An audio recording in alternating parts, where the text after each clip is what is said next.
அஸ்ஸலாமு அலைக்கும் ரஹ்மத்துல்லாஹி வபரகாத்து. அன்பு சகோதரர்களே, 2 தினங்களுக்கு முன்னால்,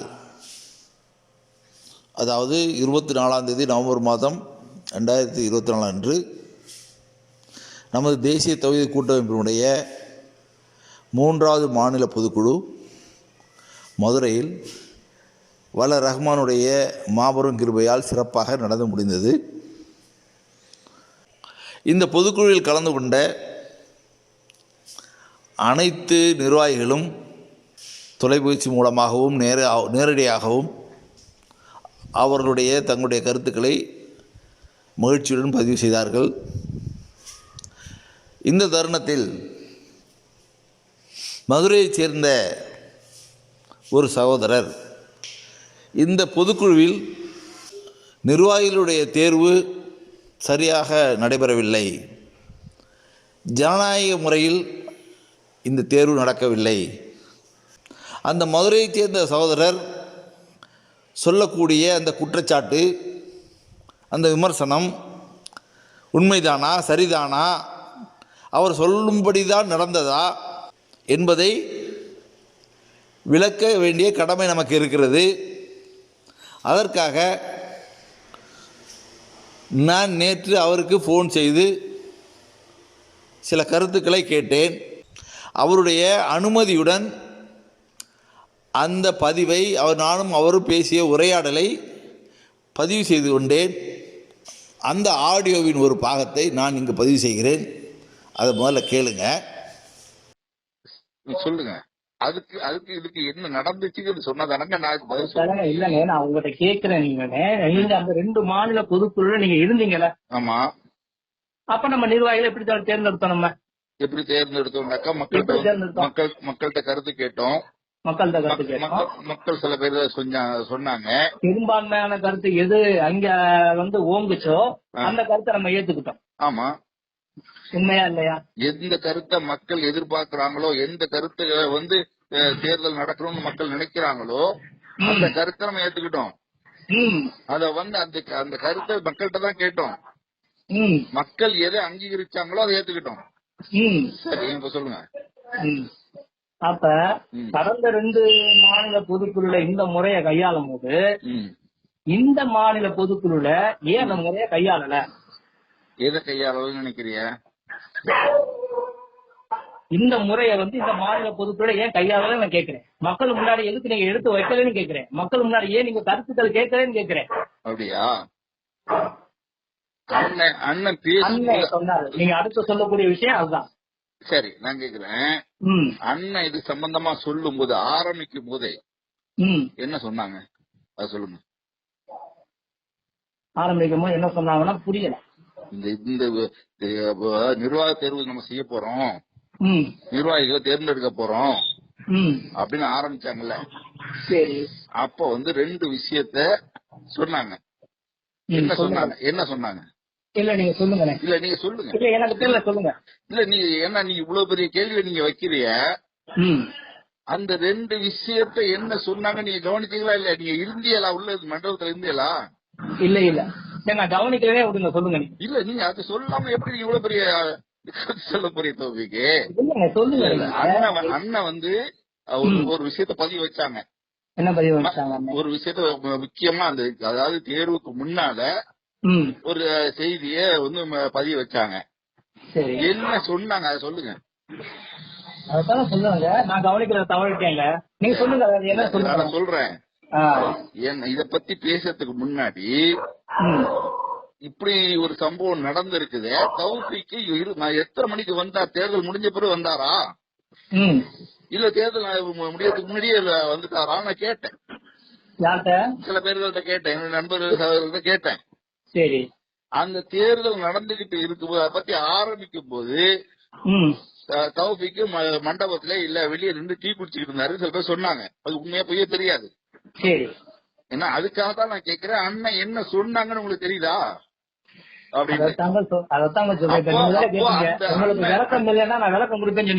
சரி, நான் சொல்றேன், சொல்லத்தானே போறேன். அதுக்காக கேள்வியே கேட்கிறேன். ஆக ஒரு விஷயம், அண்ணன் இந்த தேர்வு நிர்வாக தேர்வு சம்பந்தமா ஆரம்பிக்கிறதுக்கு முன்னாடியே இது சம்பந்தமா சில விளக்கங்களை சொல்லி கருத்து கேட்டாங்க.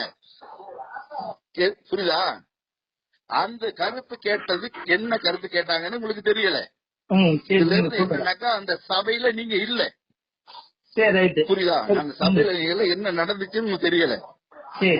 அண்ணன் என்ன கருத்து கேட்டாங்கன்னா, இப்ப நம்ம வந்து நிர்வாக தேர்வு செய்ய போறோம். தேர்ந்தெடுக்க போறது நீங்க தான். தேர்ந்தெடுக்க போறது நீங்க தான். தேர்ந்து எடுக்கிறதுக்கு முன்னால கடந்த நிர்வாகத்துல நடந்த சில தவறுகளை நான் போய் சொல்லிடுறேன். என்னன்னா, நீங்க வந்து சில நிர்வாகிகள் நீங்க தேர்வு செய்வீங்க. உங்களுக்கு அறிமுகமான உங்க பகுதியில பழக்கம் உள்ள சில பேரை நீங்க தேர்வு செய்வீங்க. அதை நம்ம வந்து அங்கீகரிப்போம். காரணம் மக்களுடைய கோரிக்கை. அதை நம்ம அங்கீகரிப்போம். அங்கீகரித்து அவருக்கு நம்ம பொறுப்பு கொடுக்கும் போது, வேலைகள் கொடுக்கும் போது, அவர் வந்து நான் வந்து இந்த வட்டத்துக்குள்ளதான் நான் செஞ்சுக்கிடுவேன், என்னால இதை தாண்டி போக முடியாது, எனக்கு வியாபாரம் இருக்கு, நான் ஒரு கடையில வேலை செய்யறேன், இல்ல இது மாதிரி சில கோரிக்கைகள் செய்ய சொல்றாங்க. மக்கள் தேர்வு செய்யறாங்கிறதுக்காக நம்ம தேர்வு எடுத்தாலும் இப்படிப்பட்ட இளைஞர்கள் எல்லாம் வந்தத கடந்த காலத்துல பார்த்தோம். அப்படிப்பட்ட நிர்வாகிகளுக்கு வந்து சரியா நாங்க வேலை கொடுக்க முடியாம வேற நிர்வாகிகள்ட்ட வந்து பொறுப்புகளை சுமத்தி நம்ம வேலை வாங்கக்கூடிய சூழ்நிலை இருந்துச்சு. அதெல்லாம் உங்களுக்கு எல்லாம் தெரியும். ஏன்னா அதனால இப்போ நீங்க தான் தேர்வு செய்ய போறீங்க. நான் உங்கள்கிட்ட ஒரு கருத்தை கேட்கிறேன். நாங்கள் வந்து யாருக்கெல்லாம் என்ன பொறுப்பு கொடுக்கலாம் அப்படின்னு சொல்லிட்டு நாங்களாக கண்டறிஞ்சு யாருக்கு என்ன பொறுப்பு கொடுத்தால் சரியா வரும் சொல்லிட்டு நான் தலைவர் நான் சில ஆலோசனைகள் முடிவு பண்ணி இருக்கிறேன். அந்த கருத்துப்படி நான் சொன்னால் நீங்க ஏத்துக்கிட்டாலும் அதுவும் தேர்தல் தான். இல்ல நீங்க சொல்றதையும் வந்து செய்யணும் அப்படிங்கிற மாதிரி சொல்றோம், அதுவும் தேர்தல் தான். தேர்வு செய்ய போறது, முடிவை தேர்வு செய்யக்கூடிய இடத்துல நீங்க தான் இருக்கிறீங்க. நான் சொல்றது புரியுதா? முடிவை தேர்வு செய்யக்கூடிய இடத்துல நீங்க தான் இருக்கிறீங்கிற கருத்தை பதிவு வச்சுட்டு அதை தேர்வு செய்யக்கூடியவங்களும் நீங்க தான். இப்போ நான் கேக்குறேன், சில நிர்வாகிகளை நான் வந்து முடிவு பண்ணிருக்கேன், இவங்க தான் சரியா வேலை செய்வாங்க அப்படின்னு சொல்லிட்டு சில விஷயங்கள் நம்ம பார்த்திருக்கிறோம் அனுபவபூர்வமாக. கடந்த காலத்திலிருந்து உள்ள அனுபவபூர்வமான விஷயத்துல நான் சில விஷயம் பார்த்திருக்கிறேன்.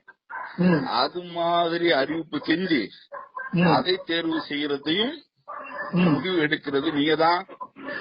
இல்ல நீங்கள் அதுல வந்து சரி இவரெல்லாம் சரியா இல்ல, நீங்க கொடுத்ததுல வந்து இவருக்கு மேல எங்களுக்கு அதிருப்தி இருக்கு அப்படிங்கிற கருத்தை நீங்க பதிவு வச்சாலும் அதையும் ஏற்றுக்கொள்ளக்கூடியவங்களாம் நம்ம இருக்கிறோம்.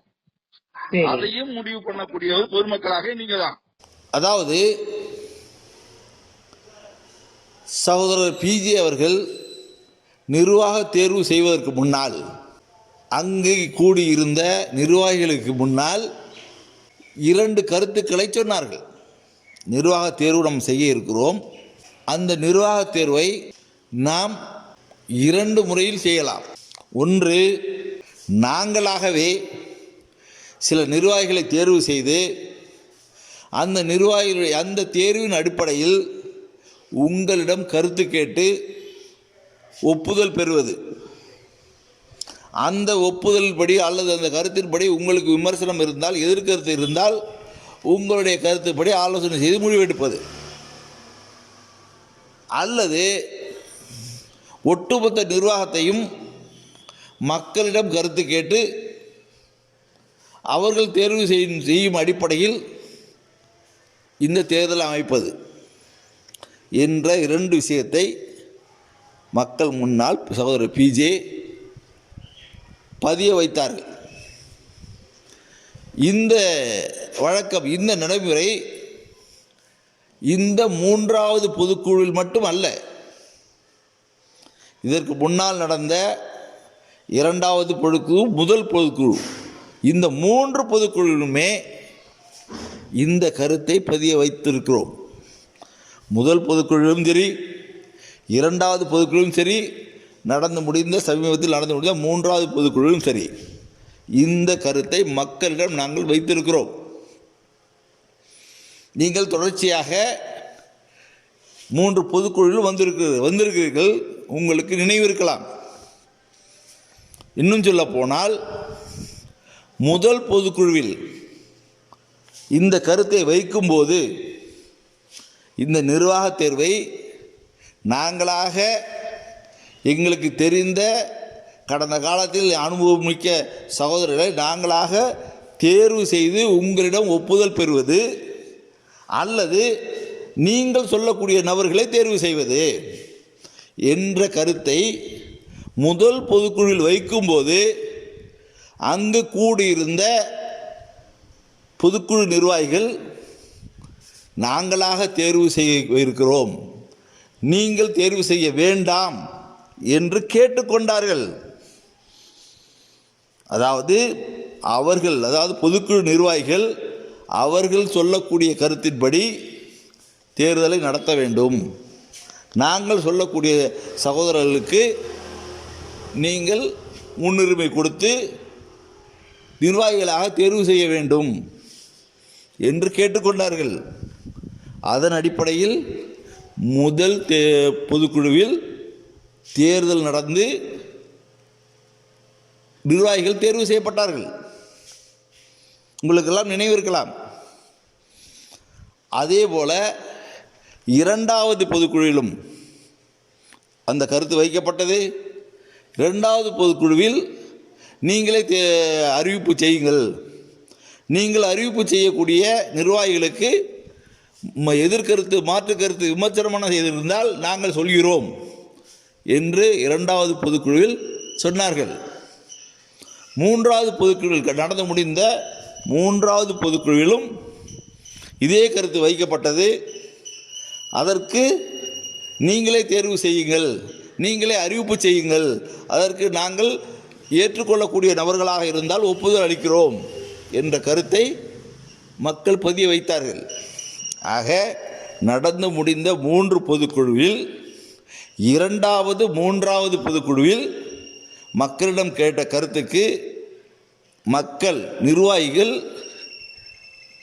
தலைமையாகிய நீங்களே அறிவிப்பு செய்யுங்கள், நாங்கள் சரியான நபர்களாக இருந்தால் ஒப்புதல் அளிக்கிறோம் என்று சொன்னார்கள். முதல் பொதுக்குழுவில் நீங்கள் அறிவிப்பு செய்ய வேண்டாம், நாங்கள் சொல்கிறோம், நாங்கள் சொல்லும் நபர்களுக்கு நீங்கள் வாக்கெடுப்பு மூலம் தேர்வு செய்யுங்கள் என்று சொன்னார்கள். ஆக நடந்து முடிந்த 3 பொதுக்குழுவிலும் மிகச்சரியாக ஜனநாயக முறைப்படிதான் நிர்வாக தேர்வு நடந்து முடிந்திருக்கிறது. அப்படி இருக்கும் பொழுது இந்த மதுரையைச் சேர்ந்த இந்த சகோதரர் இந்த பொதுக்குழு ஜனநாயகம் இல்லை என்ற ரீதியில் மிக மோசமான விமர்சனம் பண்ணக்கூடிய கடுமையான வார்த்தைகளில் தன்னுடைய முகநூல் பக்கத்தில் சில பதிவுகளை பதிவிட்டிருக்கிறார். நமது ஜமாத்தின் மேல், நமது நிர்வாகத்தின் மேல் ஒரு விமர்சனம் என்று வந்தால் அதற்காக விளக்கம் கொடுக்க வேண்டிய கடமை நமக்கு இருக்கிறது. அந்த வகையில் இவ்வளவு பேர் கூடியிருந்த அந்த பொதுக்குழு சபையில் ஒரு சகோதரர் இந்த பொதுக்குழுவில் ஜனநாயகம் இல்லை, நேர்மை இல்லை என்ற ரீதியில் பதிவிடுகிறார் என்றால் நிச்சயமாக அவருக்கு விளக்கம் கொடுக்க வேண்டிய கடமை நமக்கு இருக்கிறது என்ற ரீதியில் நான் அவரை தொடர்பு கொண்டு பேசினேன். நான் கேட்ட பல விஷயங்களுக்கு அவரிடம் சரியாக பதில் இல்லை என்பதை நான் விளங்கிக் கொண்டேன். இன்னும் சொல்ல போனால் அந்த நிர்வாக தேர்வு நடக்க இருக்கிறது என்று அறிவிப்பு செய்தவுடன் மேடையில் இருந்த அனைத்து நிர்வாகிகளும் கீழே வந்து விட்டார்கள். நீங்கள்லாம் பார்த்துருப்பீங்க. அதன் பிறகு சகோதரர் பிஜே உரையாற்றுகிறார். அந்த வீடியோவை நான் பின்னால் போடுறேன். அந்த நேரத்தில் இந்த விமர்சனம் செய்த அந்த மதுரையை சேர்ந்த அந்த சகோதரர் அவர் மண்டபத்திலேயே இல்லை. இதை அவருடைய வாக்கு மூலம் நீங்களே விளங்கிக் கொள்ளலாம். சகோதரர் பிஜே 2 முக்கியமான விஷயங்களை, 2 முக்கியமான முடிவுகளை தீர்மானிக்கும் அந்த கருத்தை பதிவு செய்து இதில் எதை நீங்கள் தேர்வு செய்கிறீர்கள் என்று கருத்தை கேட்கிறார். இது ஒரு சாதாரண விஷயம் அல்ல. இதற்கு முன்னால் நடந்து முடிந்த 2 பொதுக்குழுவில் கேட்கப்பட்டது போல அதே கருத்தை இந்த பொதுக்குழுவில் அவர் கேட்கிறார். ஆனால் இந்த விமர்சனம் செய்யக்கூடிய இந்த சகோதரர் அவருக்கு அது தெரியவே இல்லை, கவனிக்கலைங்கிறார். அதைத்தான் விமர்சனமாகவே வைக்கிறார். எங்கிட்ட கருத்து கேட்கலன்னு சொல்கிறாரு. அவ்வளோ நீளமாக விளக்கமாக அந்த செய்தியை அவர் சொல்கிறார். ஒரு வார்த்தை 2 வார்த்தையில் போகக்கூடிய செய்தி அல்ல.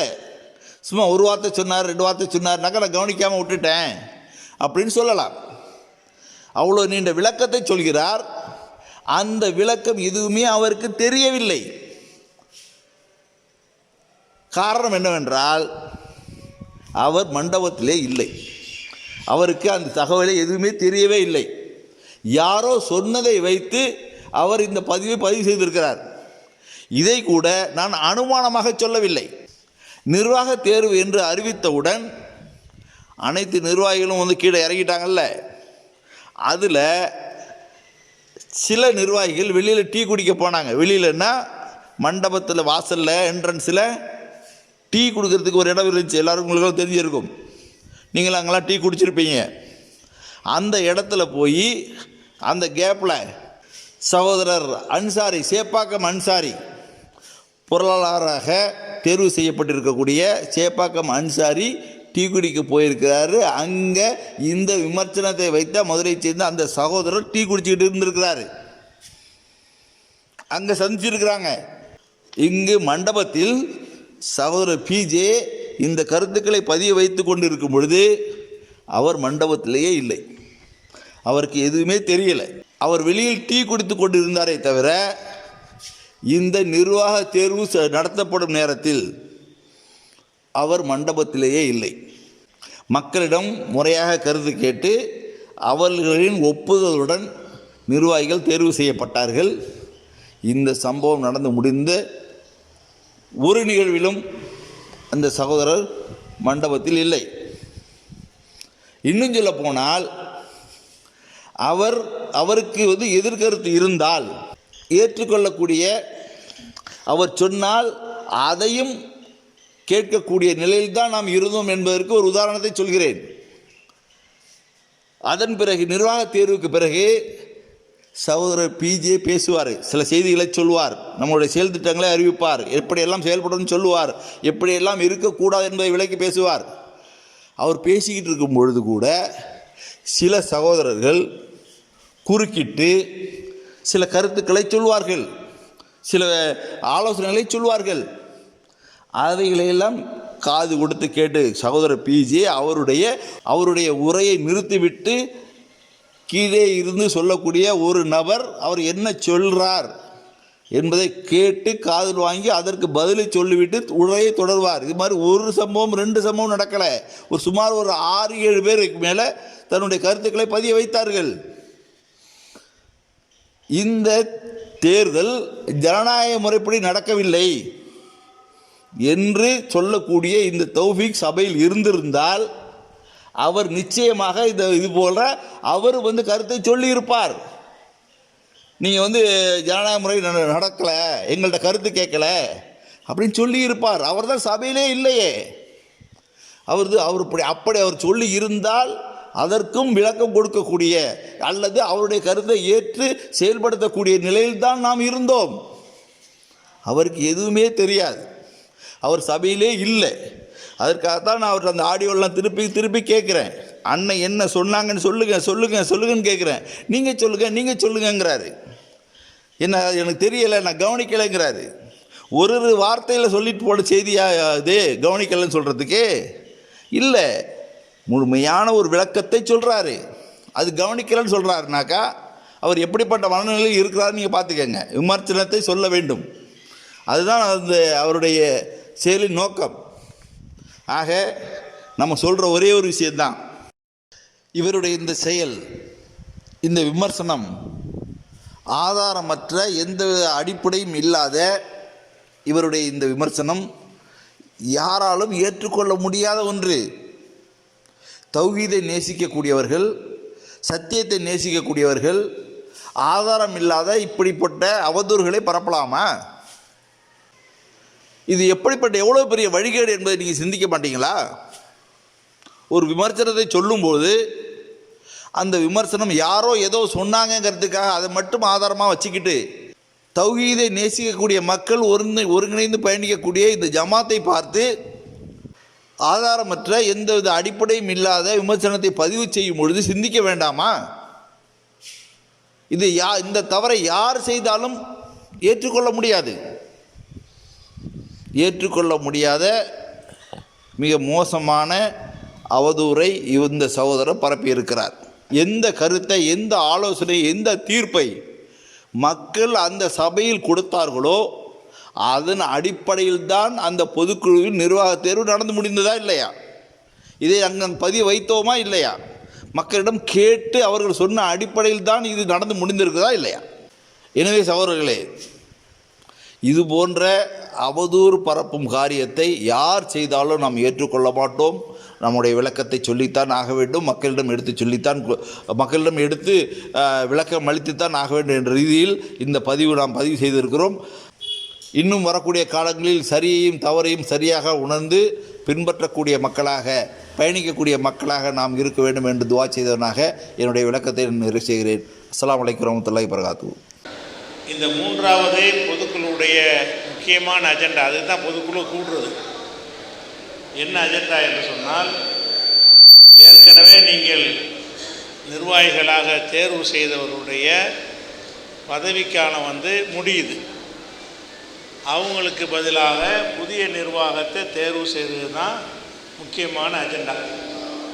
அதுக்கு தான் இந்த பொதுக்குழு நம்ம கூட்டுறோம். பொதுக்குழுடைய நோக்கமே அதுதான். இந்த புதிய நிர்வாகத்தை பொறுத்த வரைக்கும் ஏற்கனவே இப்போ இருந்து கொண்டிருக்கிற நிர்வாகிகளை பொறுத்த வரைக்கும் அவங்களுடைய செயல்பாடுகள் பரிபூர்ண திருப்தியோடு இருப்பதை நாங்கள் உணர்கிறோம். தேர்தல் என்ற முறையில் நீங்களாக ஒவ்வொருவராக சொல்லி அதை களத்தில் நிப்பாட்டி வாக்கெடுப்பு நடத்தி அப்படி தேர்ந்தெடுப்பதற்கும் நமக்கு பைலாவில் இடம் இருக்கிறது. அல்லது நாங்கள் எந்த நிர்வாகிகளை உங்களுக்கு பரிந்துரை செய்கிறோமோ அதில் நீங்கள் உடன்பட்டீங்க என்று சொன்னால் அதுவும் நீங்கள் தேர்ந்தெடுத்தது தான் ஆகும். அதுவும் ஒப்புதல் கொடுத்தாலும் அதுவும் நீங்கள் தேர்வு செய்ததாக தான் ஆகும். ஆனால் நீங்களாக சிலரை சொல்லும்போது என்ன வரும் என்று கேட்டால், மாநில அளவில் யார் யார் எவ்வளோவா செயல்படுவாங்கன்ட்டு உங்களுக்கு தெரியாது. உங்கள் பகுதியில் உள்ள ஒரு ஆளை உங்களுக்கு தெரியும். உங்கள் பகுதியில் அறிமுகமான ஒரு ஆளை இவரை தலைவர், இவரை செயலாளர் சொன்னீங்கன்னு வைங்க, மாநில அளவில் அவர் அந்த அளவுக்கு அந்த பணியை செய்வாரா என்பதில் உங்களுக்கு கணிக்க இயலாது. யாரும் கணிக்க இயலாது. அவங்கவுங்க பகுதியில் உள்ளதை தான் அவங்க கணிக்க முடியும். மாநில அளவில் நாங்கள் செயல்படுறோம்னு சொன்னால், ஏற்கனவே நாங்கள் கணித்து இவங்களாம் நல்லா செயல்படுறாங்க, இது மாதிரி ஆட்கள் இருந்தால் பொருத்தமாக இருக்கும் அப்படின்னு நாங்கள் இதுவரைக்கும் செஞ்ச பணிகளை வைத்து, இதுவரைக்கும் நிர்வாகிகள் செயல்பட்ட விதங்களை வைத்து உங்களுக்கு நாங்கள் பரிந்துரை செய்தால் அதை நீங்கள் ஏற்றுக்கொண்டாலும் அதுவும் தேர்தல் தான்.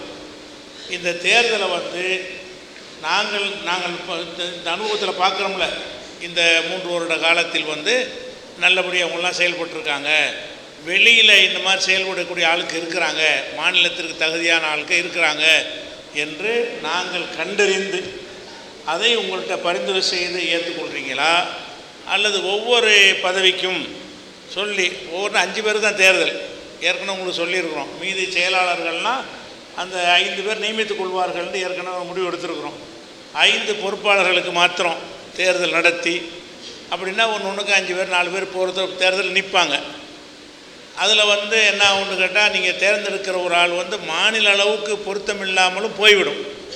அப்படி கடந்த காலத்தில் போய் இருக்கிறது, கடந்த காலத்துலையும் போயிருக்கிறது. நீங்கள் உங்கள் பகுதியில் ஒரு செயல்படுவார்னு ஒரு ஆளை சொல்லிடுவீங்க, அவர் மாநில செயலர் போட்டோன்னு எனக்கு ஊரை விட்டு எங்கேயும் நான் போக மாட்டேன் பாரு. அப்போ அவருக்கு நாங்கள் மாநில அளவில் யார் போவாங்க, யார் ஒரு காரியத்தை கையில் எடுத்து நல்லா செய்வாங்க, அவங்களாக திட்டங்களை வகுத்து எப்படி மக்கள்கிட்ட கொண்டு போவாங்க அப்படிங்கிறதெல்லாம் நாங்கள் சில நாட்கள் ஆலோசனை செய்து நமக்கு தெரிந்த சகோதர வட்டத்தில் ஆய்வு செய்து சில பேரை நாங்கள் கண்டறிந்து வைத்திருக்கிறோம். அதை அவங்கள்ட்ட அதிருப்தி இருந்தால் நீங்கள் சொல்லிடலாம், இல்லை இவங்க சரி வர மாட்டாங்க அப்படின்னு இருந்தாலும் அதை சொல்வதற்கு உங்களுக்கு உரிமை இருக்கிறது. அந்த மாதிரி செய்து கொள்ளலாமா, அல்லது பிளாங்காக விட்டுட்டு நீங்களே ஒவ்வொரு பொறுப்புக்கும் ஆட்களை நீங்களே சொல்கிற மாதிரி செய்யலாமா என்பது உங்கள்கிட்ட கருத்து கேட்போம். முதல் கருத்து சரின்னு சொன்னால் அதுக்கு நான் கேட்கும்போது கை தூக்குங்க. ரெண்டாவது கருத்தை சொன்னால் அது கை தூக்குங்க. இப்போ எது கேட்க போகிறேன்னு கேட்டால், நாங்கள் பரிந்துரை செய்கிறவர்களில் நீங்கள் உடன்பட்டால் அதை நீங்கள் ஏற்றுக்கொள்வது, அந்த முறையில் செய்கிறவங்களாம் கை தூக்குங்க. ஏன்னா எல்லாமே அதில் எடுத்தீங்களா? சரி, அப்போ ரெண்டாவது கருத்து கேட்க வேண்டியதில்லை. சரி, ஏன்னா எல்லாமே அதில் எடுத்தீங்களா? சரி, அப்போ ரெண்டாவது கருத்து கேட்க வேண்டியதில்லை. சரி.